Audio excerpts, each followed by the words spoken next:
After hours, people be leaving. And I would make fun of it. I go, what is this shit we're doing? Yep. Oh, my gosh. A podcast? What the hell is that? Here we go. Yep. Got to be cool in a podcast. And now my whole life's based around it. Literally. Yo. What's up? It's Chris Simms. It's Chris Simms Unbuttoned. And we are here to do another podcast? They run the world. Yeah, they do run the world. They run my world. They run your world. That's What's right. up? What's up, everybody? We're here. It's Tuesday. It's the cut day in the NFL. I'm sitting here with Connor Rogers.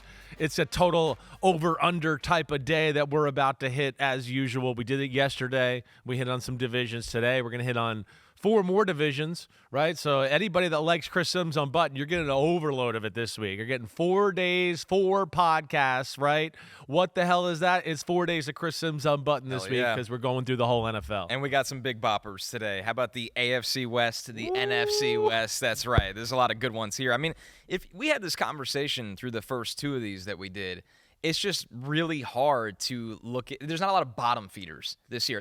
Sure, like you have the Browns and the Saints, so they're going to be set low. Right. But in terms of the actual volume of teams that are looking at being under 7 or 8 wins, it's more wide open, it feels like, in the middle class, as you called it, Chris, than ever. Middle class is robust. Right. There's a lot of teams where I think I said this to you yesterday when we were doing it, where I go, I don't know if I got the guts to put them in the playoffs, right? But I sit there and can think of logical ways of where they can get in the playoffs by where their team looks, right? So, yeah, that's what's interesting here. And even within that, right, and as we talk about all these teams, you always try to look for what's the turnover from the playoff teams last year, who will be the new ones in it this year. And even with the robust middle class and some of these teams getting better, you still look at it and go, damn, I don't know. There's still a lot of teams in last year's playoffs that I like that I feel like I'm leaning towards too as well. And I don't know if that's a good thing or a bad thing, but we'll see. And even with these over-unders, I sit here and do it, and I know I'm going to do the playoff picks and all of that at some point, and I go through it and I go, I hope I stay true to my over and under. Right. You got to because actually it's so log close and nitpicky Yeah. with some of them where you go, wait, I'm going to pick this team to win 9 and this team to pick 8, but I'm changing my mind now because I thought of something else I liked or whatever. And I try never to do that. I try to be transparent through all things, but it feels tough this year. It definitely does. Well, and so much goes into, too, how much belief you have in a team if they suffer 1 or 2 key injuries. Do they fall like a Jenga stack, or kind of the combo we had with the Ravens and the Eagles yesterday?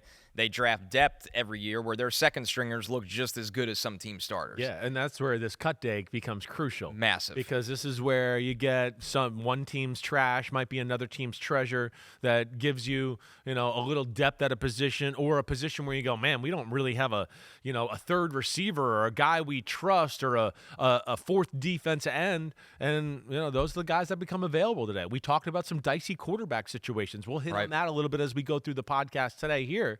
Because, there's a few teams where I look at and go, why would you risk everything on some crappy backup quarterback? And, the phrase I've used, and Matt Casey just used it a few minutes ago, you're not going to win the season with a backup, but you can certainly lose it. Oh, yeah. And it can all fall apart in those moments, right? You got 4 games, damn, we went 1-3, we're out of it now. Or we went 0-4 and we're out of it. So that's what I'm interested in. Big day. It's a great and horrible day in the NFL with cuts, and yet also getting closer to you get the 53-man roster and you get a better feel for your team. So it's got a little of everything to offer. The expanded practice squad helps now too. It definitely where does. Guys can hang on for a year and learn and actually eventually get elevated at the end of the year for the teams that fall out of contention. So I think that's a great thing in the NFL today. It's a weird day. It's a sad day in a lot of ways and a glorious day. Right, I used to be like, oh, man. First off, I was a guy once that was, oh, man, and I got oh, man, right? Where I was like, I think I'm okay. I think I'm good. Sure. And my second year in Denver, and then they came to get me, and they were like, can you grab your playbook? And I was like, oh, man, I'm getting cut here, right? So that's horrible. Nobody wants to be fired from their job, right? It's doing something you love. But at the same time, when I wasn't getting cut and oh man, right? I was still saying, oh man, like, man. Friends. I thought he might make it, right? I kind of like that guy more than the guy we're keeping at our 6th receiver, right? Those conversations going in the locker room. Everybody knows like who the last spots are on that roster, right? So it's that. But then there's also like this joy too, where you're like, I can't believe Buddy got cut. I really like him. I thought he could make it here. And then there's also like, thank God there's more room in the locker room now. Thank God there's not 90 guys trying to get in the shower. Thank God we don't have all these portable lockers here and just so many people in the training room waiting to get taped and all of that too, to where it does get you a little bit like, all right, let's come together now officially as a team to the one goal. And that's exciting too. So there's a lot of emotions on a day like today. So we're taping this on Tuesday. This podcast will be out on Wednesday. So we're not going to know all of the Cutdown info. Right. But we know a good amount. We know a good amount, and today's is about the big picture. We're talking over-under, big picture for the regular season. And there's no other place we could start than with the Kansas City Chiefs in the AFC West, of course. Their over-under is at 11.5 wins. Yep. They were 15-2 last season, which felt like one of those years where everybody's like, whoa, the Chiefs are 15-2. It felt like they played some ugly football. Didn't matter. Still led to 15 wins. The over is plus 110. So the bettors are actually favoring the Chiefs to go under 11.5 wins, which surprised me, Chris. They're underdogs in just one game when they travel to Buffalo Week 9. Right. So this number, you always have to remember, these numbers are a little lower than you expect sometimes because the odds makers bake in injuries. Yeah, sure. But at the end of the day, I couldn't bring myself to go under for the Chiefs 11.5 wins. I still think this is a 12 or 13 win team. Yeah, it's still a phenomenal football team. Hey, the AFC West in general is phenomenal. So competitive. Right? I mean, it's good players. The teams have improved. Every one of the teams, even the Raiders, even though, listen, I know their expectations are there, but they've gotten better. I've stated many times since the start of the offseason, it's the greatest coaches in one division in the history of football. That's unbelievable. Right? The Chiefs and what they've done is remarkable, all right? Remarkable. And this run that they've gone on to climb the mountain every year. And like as Mike Florio always says, the floor for Patrick Mahomes right now is losing in the AFC Championship game. That's insane the worst to say about seasons someone. he's had. Yeah. Right. That's the worst seasons he had. I kind of went into this, and I've been saying this, and I have been feeling this is a downish year for Kansas City. Now, down year, again, I'm with you. We're still what does that look like? What we're talking about Not here. 15 wins? Right. I mean, it's 12 wins Right. or 11 wins. Right. I mean, that's where we are here. Now, I'm going to say, I think Denver's coming. Denver is coming. I'm already out there. I've already put myself out there. I think Denver's winning this division this year. All right? So I'm going to say that right now before I even do the Chiefs over and under. I do. But the Chiefs are still a force. I get that. You saw some of my notes from the other night in the text, right? Yeah. Because I am expecting a little bit of a downfall. You know what stood out to me in those notes? Yeah. The Chiefs' O-line looks real deal. I mean real deal. That's the story right now with this team. Definitely. I just was – the way they look – first off, Mahomes has looked great. Preseason game 1, preseason game 3. And I know preseason game 1 was only like one throw. And I think there was maybe 2 other throws, but there was penalties on it. Mahomes is in shape. I think he's as good a shape as I've seen him since his first year playing for the Kansas City Chiefs. I like that. His movement is still out of this freaking world. Some of the plays he made the other night, he had a touchdown drop by Kareem Hunt. Unbelievable scramble. He had another third down where he bought time. He's unfreaking real. He really is. But the O-line is definitely the thing that jumped out to me. And, of course, the guy at left tackle and Josh Simmons, that's the right? story. I mean, so their O-line, if they can be a force, and, they have a culture of they like when you think they're going to be down. They love the big lights, the big show, all of that, all right? I'm still going to pick the under. I'm going to go just slightly under because I feel like they're going to be, I'm going to say 11-6. Okay. Right? Knowing that it certainly could be 12-5 or whatever. But, yeah, I'm going to play between their schedule, the way it shakes out a little bit. All these years, Kelsey not quite being the same, Rashee Rice suspension coming down the pipe at some point. It's inevitable, everybody. I'm sorry. He's going to be gone for somewhere between 6 and 10 games. That's going to happen. I don't think Chris Jones is quite as dominant as he once was, right? So this is a team that has been rooted in a lot of weird ways, and I know I took a lot of crap for saying Mahomes is the 4th best quarterback right now, which I know Mahomes is an all-time great. He's maybe the greatest quarterback I've ever seen. But he has not played as well as Josh Allen and Lamar Jackson or Joe Burrow last year. He did not play as well as any of those guys right there. Right? I do think he's going to be a motivated football guy, but this has been a team that's been a defensive football team. Yeah. I mean, they have been.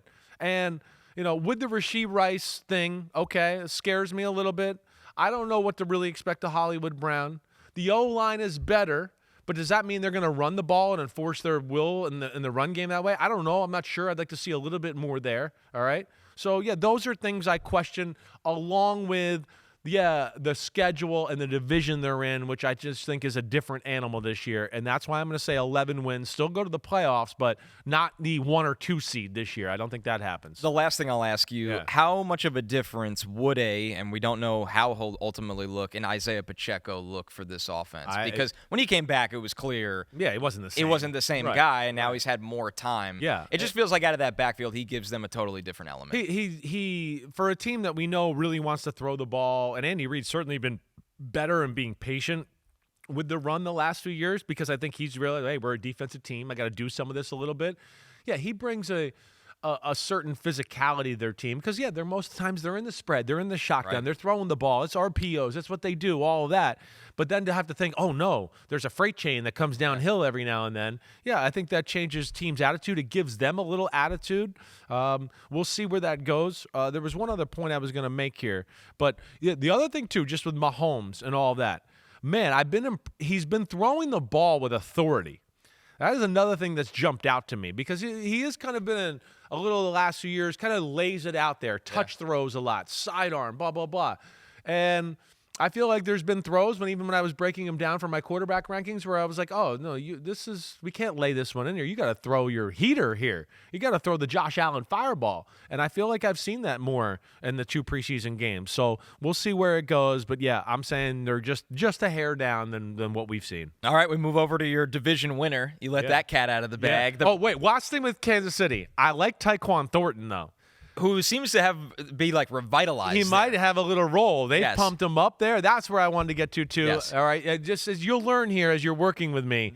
One more thing. I've known you long enough. Columbo style. It always comes out, okay? I got a lot of shit going through my brain, and I go sometimes and I forget one thing, and then I got to throw it back in there at the last second. All right, sorry. No, that would give them another speed element. Tell me if you've heard that before in Kansas City. So the team that they've been, has trying to build to beat them, the Broncos, arguably the best defense in football, or could be. There's a lot of combo around that. Right. Their over-under is at 9.5 wins. The over is minus 140. So the bettors, the markets, they expect them to go over this line. The under is plus 115. They were 10-7 last year. Definitely one of the stories in the NFL with the rookie Bo Nix under center. They're favorites in 12 games going into the season, Chris. And we got the homies chiming in on the Broncos. Plug and play 16. Hey, CNC, I think the Broncos will go over their win total. Top 5 defense on paper entering the season, and year 2 of Bo Nix with Sean Payton. The continuity will be huge for both, who for the first time since high school football has the same system. Yeah, first off, I like CNC. We got a lot of that on Twitter. I like that.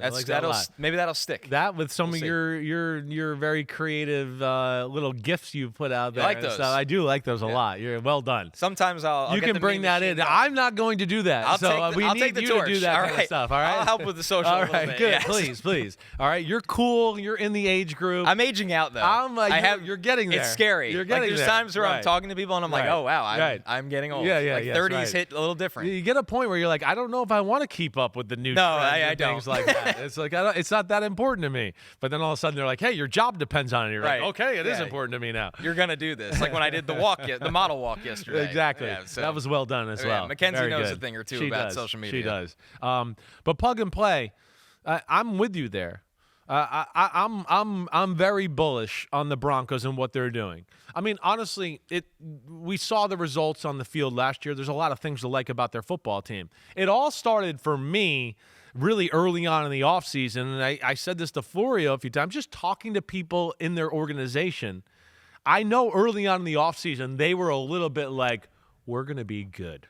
We're going to be really good, right? And you heard Sean Payton a few weeks ago talk about, we're a Super Bowl team. I'm trying to tell the team, because I think they got a lot of young guys who don't really know how good they are. And he's trying to go no, guys, I've been around a few of these. You're one of them. Wake up. Then I've talked to other teams, right, who have seen them in person this preseason, right? Everybody comes away after they see Denver going, Denver could go to the Super Bowl this year. That is definitely a thought with the teams that have played them in the preseason, right, and seen them up close and personal.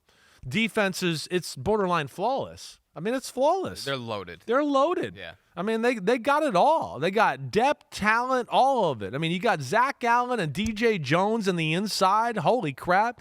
The Cooper and Benito as pass rushers. Sounds like a law firm. Right. The Cooper and Benito. Right. And if freaking Dre Greenlaw, speaking of the law, right? Yeah, Greenlaw, yeah. If he can stay healthy, like, watch the freak out. Yeah, and then the secondary is just stupid. It's I mean, adding stupid. Jade Barron to this group. With Hufanga. It's totally and nuts. the Defensive Player of the Year. Their right? defense feels like, and you correct me if I'm wrong, Chris, they can, on the back end, they can rotate through so many roles. Like, all the guys can do everything. Definitely. Just about. Play matchups, play Right. certain ways. Which This team has a bunch of big receivers. Let's play this group of Exactly. DBs. This week, it's a bunch of small jitterbug type of guys. Let's play this way. The versatility, I mean, it pops with them. It really does. And then how could you not be excited about year 2? And how could you not be excited about what you saw from Bo Nix in the preseason anyways? The way he looked the other day against the New Orleans Saints.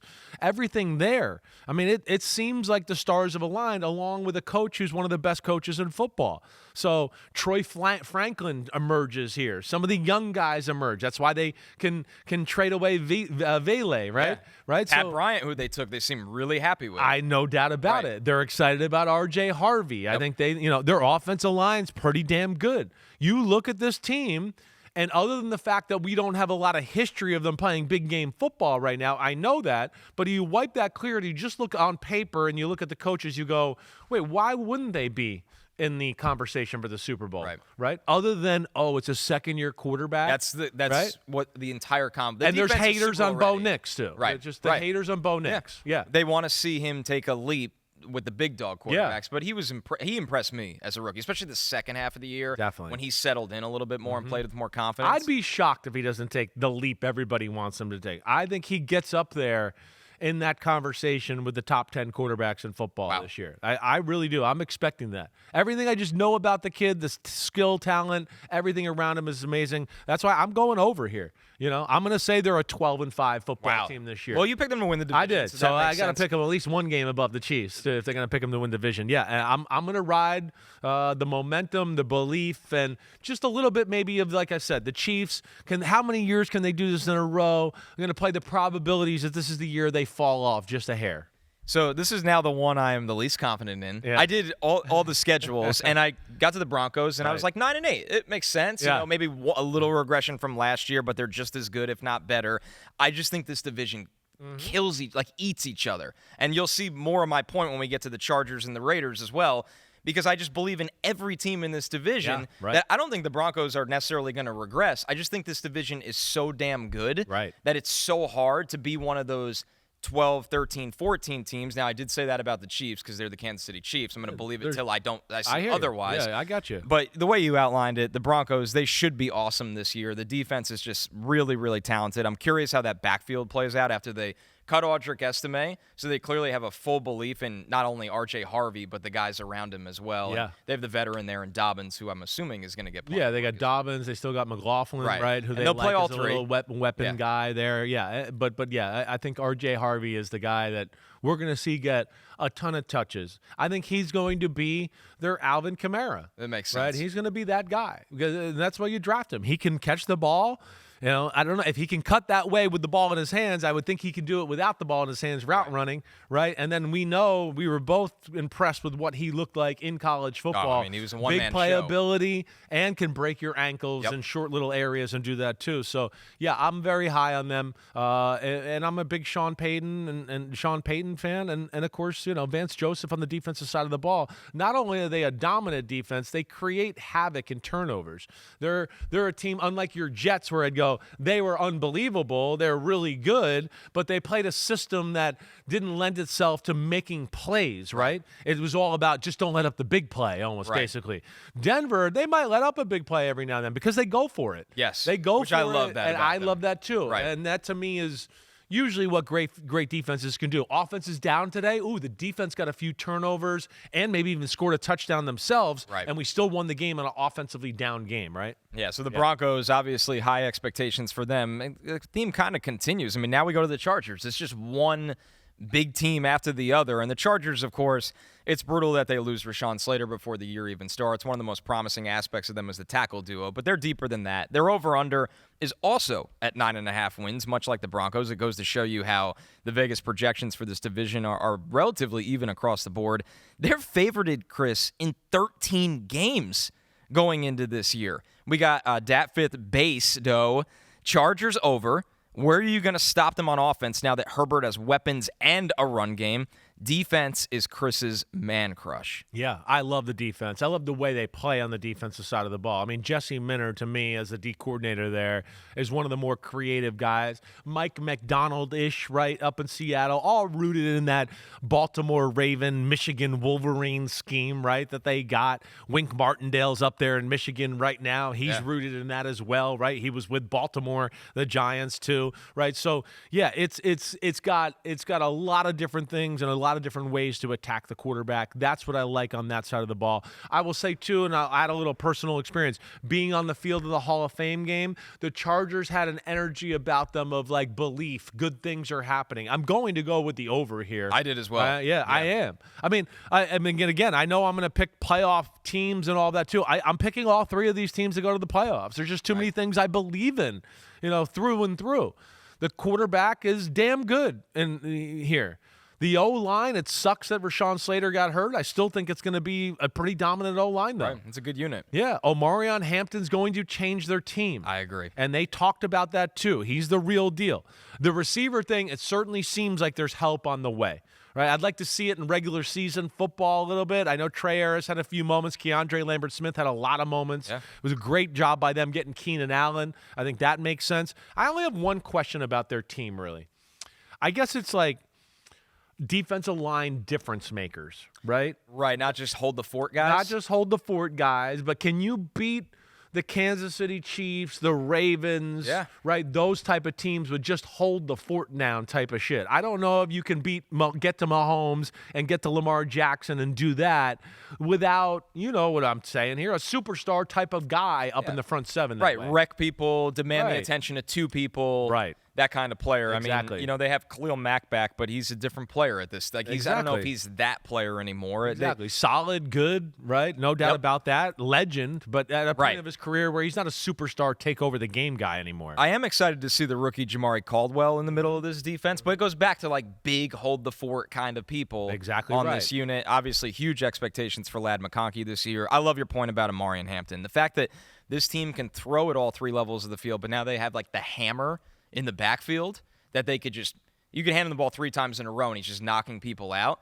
It's hardball football. It's hardball football. He fits totally the mold of how they want to play. He can get tough yards, and yet he is quick enough and strong enough, break tackles, make you miss, and turn up the field and get 30 or 40 yards on a run too.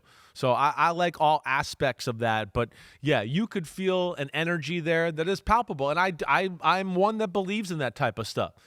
You know, some people might go, hey, preseason football, it doesn't mean shit. I know it doesn't to a degree. Wins and losses, I'm not sitting here going, oh, they won, they lost. There's a look of your team, a feel of your team, right? Detroit Lions, we talked about them a little bit yesterday, right? Yeah, we're expecting a little bit down in the year. Preseason football, I know their starters didn't play, but the second and third stringers didn't look that great. Usually when that doesn't look that great, it usually can translate to, hey, the first team's not looking that good. It's DNA. Systemic. It's in the whole organization, right? I've been a part of that. I was going to ask you, you don't have to say what team or year, but have you ever had a preseason where the energy felt flat in August and it did carry right into September and you were like, shit, that's kind of what it's been like for 4 weeks right now.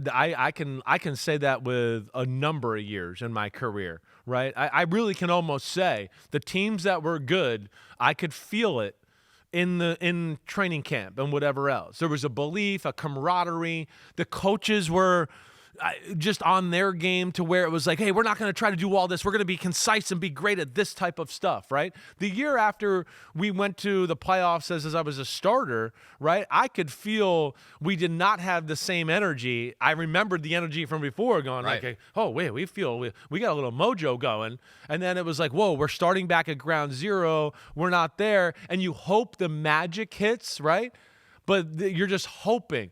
Hopefully we can get it together and get in a roll here and get playing good to where we can be that force. But like I said, in those years where the team was good, the starters were good, I could sit here and go, no, if you go back in those games, the second and third teamers played good too. And the years where we weren't as good, the second and third teamers were a little sloppy, just like the first team was too. And there is something to gleam about that. It's not 100%, but there's something sometimes systemic within the whole building when one group looks like that a little bit. So we both go over 9.5 wins for the Chargers, the last team in this division that I do not think is going to be this basement team anymore. The Las Vegas Raiders. Their over-under's only at 6.5 wins.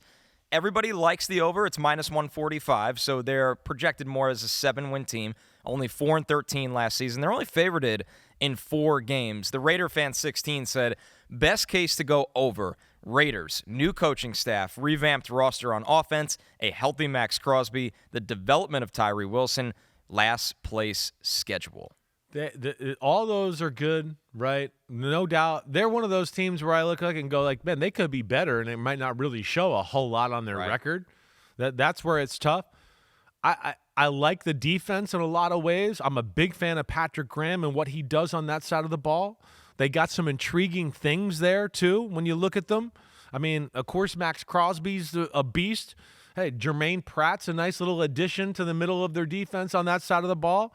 You got some guys in the secondary that catch my attention. We'll see how Eric Stokes is, right? Can he stay healthy for a full year and play at a first-round level that we saw him, come out of Georgia, and that's why he was drafted in the first round?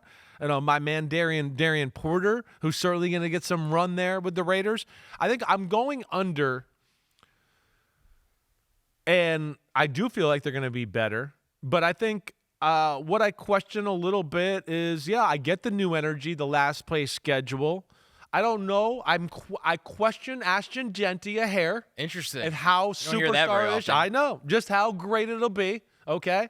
I'm not going to say I was sitting there watching him run in the preseason going, oh my gosh. Right. I'd like to see more there. The receiver position is certainly something where we need some proven commodities and a little action there. Yeah, and the Jacoby Myers situation. And Jacoby Myers is not happy. Right. And he's their one proven commodity, really. Right? He's their guy there. So I think with all of that, I go, I like them. I want to root for them. I think they're going to be better, but I feel like 6-11 is kind of where it's going to be. I'm going to ride the under just barely here. When I went through the schedule, because I like this team a lot. Yeah. I believe in the Pete Carroll, a little bit of a shot in the arm kind of feel. I like Geno a lot compared to what they've had. Mm-hmm. I was like, okay, let's go through the schedule. It was hard to get them over 6.5 They have all these teams that we look at that we've been talking about where you're like, wait, I don't know if I'm going to pick them in the playoffs, but I think they're going to be still pretty good and a pain in the ass. That's exactly. Now, I did take the over. I think they get to 7 wins, but it was a lot harder than I thought. They're going to have to steal some games. I think they're going to have to surprise New England week 1. That's and catch Drake May off guard. That's where this is where I'm not buying into strength of schedule as much as this year, because all the things we've talked about, even at the start of the pod, the middle class and all of that. Yeah, teams like the Patriots and the Colts, where just random Johnny on the street is going to go, well, you should be able to beat those teams this year. It's like, no, I don't think you can just. The Bears. Exactly. There's a new energy and some new things there and some new talent and whatever else. So some of these teams where you look at it and go, oh, they're playing this schedule or that's the last place schedule. I go, yeah, that's good. But some of these teams that are on that last place schedule have made big improvements to their team, and it's a big year for them too. I bet this one is decided the second to last week of the year against the Giants. That'll be the difference to me if they win 6 or 7 games. Man. Which is a tough game for them. Yes. I took the Raiders over. I do believe in the direction of this team. I think Malcolm Kuntz rushing on the other side of Crosby. I know. To me, that's the difference of this team. One of the most underrated players by in far. football. If he doesn't get hurt last year, everybody's talking. Right. I think it actually might have been a contract year or would have been time for him to get paid. So that's who Max Crosby got mad at me for 2 years ago. As he got mad because I always was kind of, hey, I like the Raiders. There's a lot of good. There's not enough blue chip players on the defensive side, Max Crosby. And he got to the Super Bowl and he looked at me and he went, I got a bone to pick with you. And he goes, I keep hearing you say we don't got enough blue chip players. He goes, yeah, we do. We got a lot of players, right? So he kind of he punked me a little bit. Yeah. It became a thing, actually, where he got all on me. I mean, he went right to Malcolm Kuntz. And he's like, I'm telling you, this guy here is the real deal. So we'll see. And if they can get him, and then Tyree Wilson, who's played a lot in the preseason and had a few moments, hey, maybe those will be the guys that can make some plays and prove me wrong and prove you right. One note on the Raiders as well. They traded a 5th-round pick for Kenny Pickett due to Aiden O'Connell's injury, so they get Geno Smith a backup as well. We're going to take our first break. When we're back, which AFC West quarterback will have the most passing yards this season in a loaded division right after this.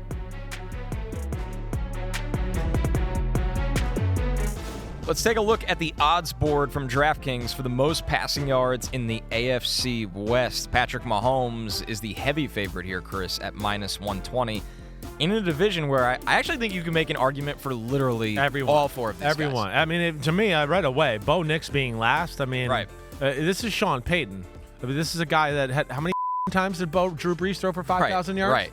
Right? I mean, he's going to use the pass game as an extension of his run game. He's going to be like, wait, why do I toss it to R.J. Harvey when I can find some little creative way to throw to him 5 yards down the field, and then he can go do something, right? They're going to lean on that. That, to me, would be the bet right there if you had extra money and you're willing to take a chance, right? If you got a gun to my head and you're going to go, okay, you got to pick one here, I'm probably going to go still Mahomes. Okay. I'm going to go Mahomes. That's why he's the favorite. I am, yeah. I would do that. Yeah, because I don't ever have faith enough that they're going to run the ball enough. I think their defense will be a hair down this year. Okay. And I think he's going to be motivated to put up some numbers, shut up people like me, and do that too. But I'm dead serious. I think Bo Nix is going to be right on his heels. If you made me pick gun to my head, Mahomes 1, I'm taking Nix 2 over Herbert, who, yeah, they're going to be better throwing the ball, but they're still going to run the ball up the middle all the time. That's my fear. Right. Yeah. Exactly right. I really want to take Herbert here, but they drafted Omari and Hampton in the first and Geno round. got Ashton Jeanty. Right. And it's Pete Carroll, and he wants to run the ball. So that's where I get into, I think it's Mahomes or Nix. And it's funny that Geno actually had the most passing yards out of all the quarterbacks in this division. Now, with Ryan Grubb, obviously, they passed over expectation too much, more than anybody. Yes, so that's not really, it's not what Pete Carroll is not going to allow that. Definitely. That's why he's not there, because Mike McDonald's a defensive coach in Baltimore, too. And he's like, wait, on 3rd and 1, we throw the ball now? Like, we get in the spread and, like, we try to throw it 20 yards down the field? What the hell's going on here? It's absolutely nuts. But that's one of the more fun odds boards we've looked at through these division previews. Yeah. Pretty wide open. DraftKings is the official daily fantasy partner of the NFL. And right now, all Pick 6 customers can play free for a share of DraftKings' biggest bag ever. Hit all 6 picks for your cut of $1 million or more. Well, let me just tell you, I know Pick 6s, all right? Just download the Pick 6 app and use promo code UNBUTTONED when you sign up. Ride the upside with Pick 6. DraftKings Sportsbook, the crown is yours. We're going to take one last break. When we're back, we got the NFC West win totals to go through right after this.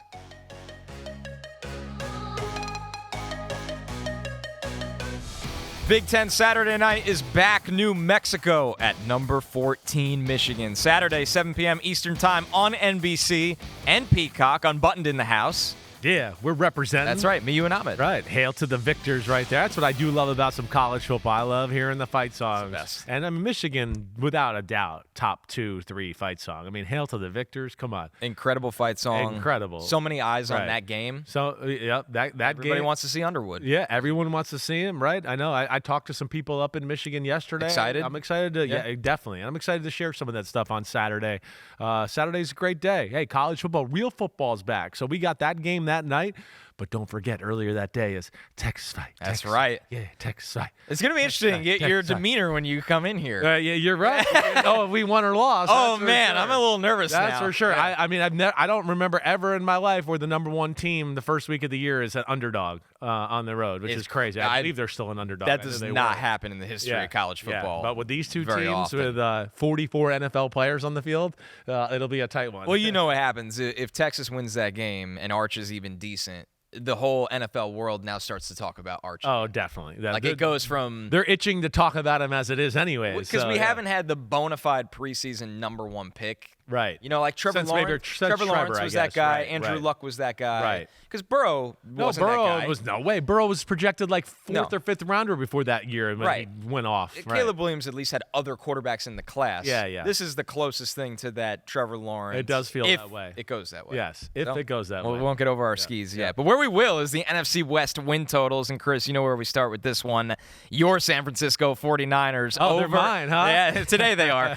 Over under 10.5 wins for a team that won 6 games last year. Now, while this win total might seem high, there's a lot of context needed here. Number one, the over is plus 110, so the public is on the under for the 49ers. They're only underdogs in 2 games on this schedule. They have a last place schedule. They are underdogs week 5 at the Rams and week 6 against the Bucs. So Vegas expecting a massive bounce back for Kyle Shanahan's squad. I don't really get it. Okay. I don't get why they think it's going to be such a massive bounce back. All right. I'm in on it. All right. Good. Yes. Join in on it then. Yes. Will be good. They're going to be a pain in the ass. There's still things to like about their football team. I get that. I guess the first thing is they've been wire to wire off-season NFC West champions with the odds. I think that surprises me in general. Wait, the team that had the Eagles on the ropes last year in the playoff game that I think everybody believes is in the Super Bowl window, they're the number 2 team, and the team that went 6-11 and lost a bunch of guys on their team, they're the team that's going to be the leader, right? I from that right there, as you could tell, I'm going to go with the Rams to win the division. I'll tell you why, though. And what's that? I'll tell you why it's priced this way. Stafford's health. Yeah. This is how the odds work. They do not believe that the Rams are getting 17 games out of Matthew Stafford. Right, which I would agree with that too. It's the only rational way that it's set up like this. I guess so. And I think maybe a little too much faith in Shanahan and that's true. And maybe some of the star power there, I guess, on the football team. Saleh returning. Exactly. That is definitely one thing. Yes, Saleh and Gus Bradley being on the defensive side of the ball, 100%. But it's an offensive line that I sit there and go, I don't know if it's dominant, all right? So I look at that. Like you talked about, hey, we know McCaffrey and Kittle are awesome, but they're at a point in their career too where, just like you said with Stafford, I have a hard time thinking Christian McCaffrey's going to play all 17 games as well, right? I get it. I mean, come on. You know, Kittle, we'll see. Okay, the receiver position, we got some major question marks right now. I like Ricky Pearsall, but again, he's not a game breaker that we're like, oh no, everybody's shaking in their boots. Ricky Pearsall's coming to town today. Okay, so there's that. We got questions about Juwan Jennings and where that's going to go. The defense has got some young talent on it, right? But there's some unproven commodities to me still, too. Different secondary.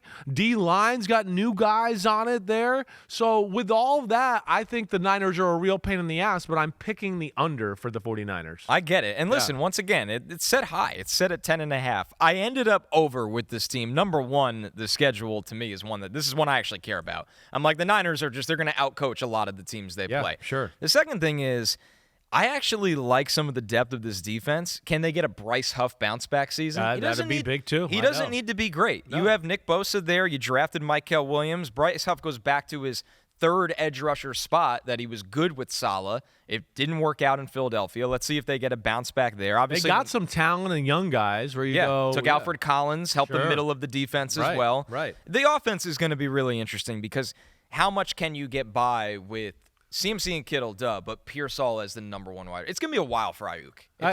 Exactly right. It feels like it's going to be. I would think so. I mean, if he gets back for week 7, all right. What does he look like week 7? Yeah, it's not going to be like he's going to be, he's back and we're going to put the game plan around him. It's going to take another 4 or 5 weeks after that to where you feel like, wait, he's kind of looking like the guy we used to remember and see. So yeah, I'm not expecting a ton there and that. It's a big year for Brock Purdy. Right. I mean, Brock Purdy, again, I've said this, and it's funny when you say it out loud, but, I mean, last year, 6-11, and you get $50 million a year. I mean, that's pretty rare if you ask me. It's good living. I mean, it really is. Like, hey, we need you to help and carry the team this year. Oh, you didn't do it? Here's $50 million. Okay, all right. Now, but the deal made sense. The deal was really the first 2 years are kind of prove it year deals, and then he can earn some bigger money later on in the contract. But, yeah, I guess it's just there.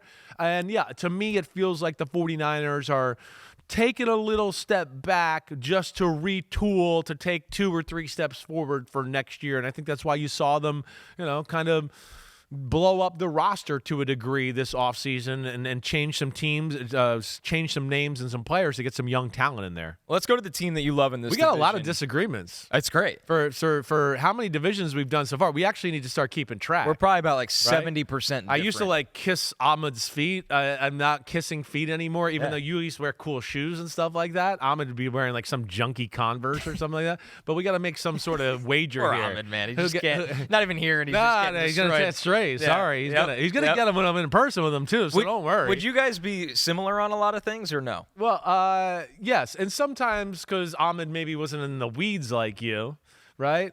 He might not pick over and under for all of them. Right. He just go, I don't know if I agree with you on there. I'm feeling a little more over, right? He might not go with it. You're a football aficionado here. Thank you. I was in the lab last night, and I emailed them to Pete in the middle of the night to keep me honest. We're no matter what you said, you sold me on the Broncos, but I'm still sticking with my pick. But you now I'm terrified. You're a little oh shit, this could be really bad. You can do it. I give you one change your mind. I changed my mind on who yesterday? Vikings. The Vikings, right. I kind of heard what you said. I was kind of I'm on the fence. Wait, I feel like I went to the wrong side of the fence. Let me go back to the other side. I'll keep my mulligan in my pocket for now. All right. Let's go to the Rams. Over under 9.5 wins. The over is -145, so they're more projected as a 10-win team, 10-7 last season. Yeah. Favored it in 13 games. Chris, this is the other team in the division that I did go with the over on. Niners and Rams, I went over for both. I love the look of both these teams. If you guaranteed me the health of Stafford, I think the Rams are powerhouses this year. I would think so, too. I think the one thing you can maybe worry about is their schedule, compared to the 49ers. I mean, the start of the year, Houston, I know Tennessee is not a juggernaut. Their defense was a top 5 defense. And then the Eagles, right, in week 3, where you're like, damn, they could be sitting there 1-2 after the first 3 weeks. I know it's not like a shocking revelation. That's fine, though. Yeah, it is fine. I mean, we saw them last year get off to a bad start and battle back. And then at the end of the year, we're going, man, maybe we're one of the best teams in football. But I just look at it. They improved themselves with Devontae Adams. The thing that I love about the Rams, especially the last 2 years leading into this year, is what they've done in their run game. What they've done on the offensive line. They've taken an approach where I feel like McVay used to go, I'm not so worried about the offensive line. I know how to run the ball. I'll package some plays together, and we'll be just good enough running the ball to you got to at least respect it. To now where I feel like they're like, no. You're going to bring down the safety in the box, or we're going to steamroll you. Right. We're going to, with Kyron Williams, some of the big guys we got up front, I think Michael LaFleur going there and being a part of their offensive system and basically infusing more of Shanahan's run game tricks into McVay's offense. Without a doubt. I think it was a huge, huge thing that boosted up the offense altogether. And then the defense is the only place I look at on defense to have questions is corner, right? Corner's the one place where you go, if they have to play man-to-man in a big moment, that's the one thing I look at and go, I don't think they can do that. They like to play primarily zone and Shula's defense here, but I think that would be the one negative I look at them. Yeah, they were a team when you run 900 million mock drafts like me in the spring, I would just be like, corner, safety, and they kind of looked similar this year. They didn't really go all out to fix that, but still, the front of this team on defense is really, really talented. Jared Verse could establish himself this year as one of the best defensive players in football. Definitely. He really has that kind of talent.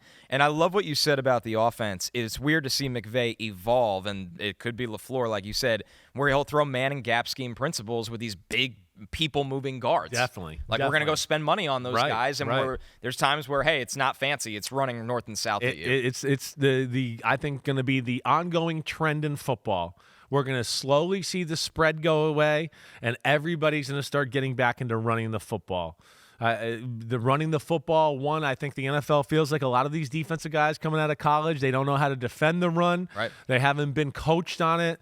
Pulling guards, this, that. Holy crap, I never saw this. I just saw the RPO or the inside zone my whole college career. Right. So I think that coupled with everybody trying to get explosive plays in the pass game, that's done off of the play action pass, right? So I think that's what you're seeing more than anything. And I think McVay realized, I had a run game, but I was really kind of just using it to set other things up. Now it's like truly a force. And I feel like Kevin O'Connell, like we talked about yesterday, he's in the midst of doing the same thing. Like, wait, I've done all these great things on offense. What's missing? A dominant, like, oh, my pass game's not working today. I can rely on my run game to win a game for me. And I think that's where he's going, and that's what the Rams have done, and that's why they're dangerous. So we both went over for the Rams. We moved to the Seahawks, who have a lower total. Their over-under is 8.5 wins. The over is plus 100. The under is minus 120. So pretty close to even, but the bettors are favoring the under. They were 10-7 last season. This team looks a lot different, though, Chris. Kier Young chiming in here. What's up, CNC? I'm riding with the Seahawks over the win total. Loved what I saw from the offensive starters in the preseason, especially Sam Darnold and that O-line. Defense should be great in year 2 under Mike McDonald with some added veterans to the team. I like everything they did there. They're another one of these teams where I've gone back and forth with. I don't know if I got the guts to pick them in the playoffs, but I can see them in the playoffs. There's a few things that I'd like to see first, I feel like, before I, just jump in all in on them that way. Their defense, I love. I look at it and go, wow, it's one of the better secondaries in football. The front is maybe not your top-tier pass rusher there or anything like that, but gosh, is there a lot of good size, the play-up, disruption type of guys there. But the offensive side of the ball, and this has always been, to me, the issue with them, and I just want to see more. Okay, yeah, it's new coordinator. It's O-line trying to get it right finally here for the first time, and I don't know when. I'd like to see it first. Kenneth Walker, right? Can he stay healthy? Can they open up holes for him? The changes at receiver and all of that, right? So they're one that I almost feel like a little bit like the Raiders and everything, where they could be better, but the record might not be as good, right? I'm going to go slightly under. That's where I feel. But, it's right here. Again, I'm not trying to be disrespectful to them, but it's like 8 and 9, you know? And maybe they pull off a game and go 9-8. I don't know, but I think it's right in that range there. I wrote in my notes for this, in parentheses, closest call. Like, truly, this is just me sitting on the fence here. I gave them the over 8.5. Yeah. I didn't feel great about it. Right. 8 or 9 win team to me, and ultimate war of attrition team. The tackles get hurt. Hopefully they don't this year. The running back gets hurt all the time. Hopefully he doesn't get this year. Right. They're trying to get this offensive line to gel together. Yeah. So you can't deal with those injuries in the way. But like you said, I like the talent and the way the defense is coached. I like the play caller in Clint Kubiak. Yes. And I think they're going to do some good things with a fullback that Definitely. teams aren't used to seeing all the time. So I'm with you that I like this team. I did slightly go over, but it was one of those ones where I wasn't as confident in it. So you're going 9-8. Yeah, it's one that I would never, in a real betting world play. Right. Because there's so much variance with the Seahawks It's a team. good division. It's this really, is a good really division. good. It really is. For context, the lowest win total is also 8.5 for the Cardinals. There's no 7.5, 6.5, 5.5 in this division. No, definitely not. Listen, I sit here and I made my picks. I sit here.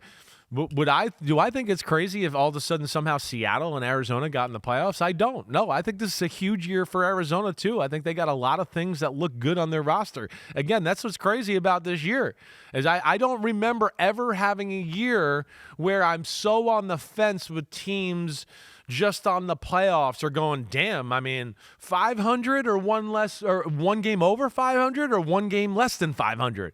Damn, it feels like 2/3 of the league is basically in that category right now as we go through this exercise. So the Cardinals are the last team. Over-under is 8.5 wins. The over is minus 125, so bettors like the over on this one, Chris.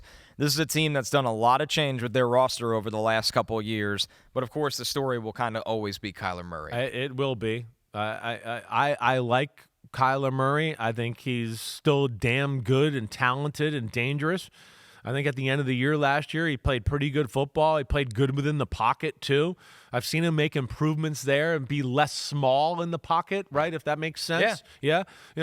Their run game, they're pretty tough. James Conner, Trey Benson, their O-line is a little bit more physical and better than people, I think, realize. I think this is the first year where I go, ooh, Arizona's got some real weapons in the pass game. Yeah. Of course, we know the tight end's one of the better ones in football.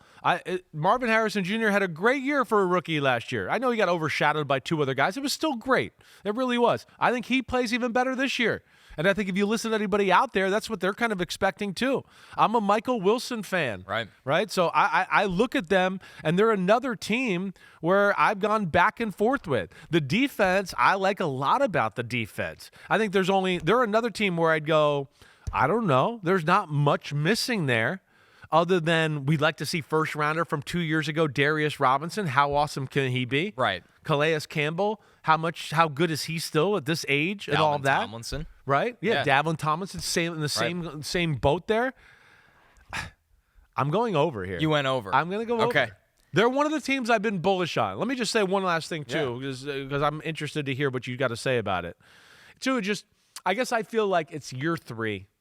It's a big year for Monty Austin-Fort, the GM, Gannon, the coach, right? It's a gotta-have-it year. It's a gotta-have-it year. I'm going to play a little bit of the desperation card and all that, and that I think the 49ers are a tick down, and that desperation will end up and translate into some wins for them. I couldn't pick all overs in the division. It just doesn't mathematically work out. I went under with Arizona. It's just a matter of, is the pass rush going to be good enough for what they have on the back end? It's a big question. And I love Will Johnson. Yeah. And Will Johnson fell in the draft because of some medical reasons. It's really the rest around him at corner. Are they going to be good enough with what I think might be a mediocre, and this goes back to your Darius Robinson point, mediocre-ish pass rush? I think they could stop the run. They got a lot of big people. Dalvin Tomlinson, Calais Campbell. That doesn't worry me at all. Josh Sweat. What does Josh Sweat look like this year? What does he bring to the table? That's Unfortunately, B.J. Ojulari's been hurt all the time, which is a real bummer. I haven't heard much about Walter Nolan. Not that I have called or anything, but I haven't heard buzz about him. Right. He's one of these guys over the next 2 weeks. I have a group of rookies that I got to go. I haven't really got a great look to have a great feel there. He's definitely one of the guys there. But yeah, there's some questions. I hear what you're saying. Like their safeties, they're still ballers, that group. Their nickelback, Garrett Williams, is damn good. Right. I'm gonna play the bet that Will Johnson is okay as a rookie and hangs in there. And I'm gonna make a bet that my man Max Melton from Rutgers ends up coming into being something this year. Yeah, he was underrated. As was Garrett Williams. Yeah, exactly. Kind of had that similar pathway. Exactly right. And one note, Walter Nolan might start the season on injured reserve. Okay. So that's what's going on. They haven't made that decision as we record this right now, so that could be an interesting football team. Interesting division altogether. It really is. Right? It's kind of my same argument for the AFC West, where the teams kind of devour each other. I think a good team is going to be left on the outside looking in because of that. Arizona's got a chance here too, and we've talked about it with other teams. New Orleans and Carolina to start the year, where you can go, whoa, they're 2-0. Right. And then things, they get a little serious in their division. They've shown they know how to play the 49ers and be a pain in the butt to them. We'll see where it goes, but yeah, I like the division. I don't think anybody just runs away with it. I'm picking the Rams to win it, but yeah, I don't think it's like 14-3 or 15-2. I think it's very close to the rest of the pack, and they just separate late in the year and end up winning the division by a game or two. Another division in the books. Another one in the books, the West. We're getting near the finish line here. Yeah. We got what? We got one more episode left. One more episode left. We'll be wearing the same clothes one more time. Yes, one more time for the AFC South. CNC coming at you. We here, all right? You know where to find us. Subscribe, rate, review, send in the questions. Chris Simms Unbuttoned. Peace out, homies. Clap it up.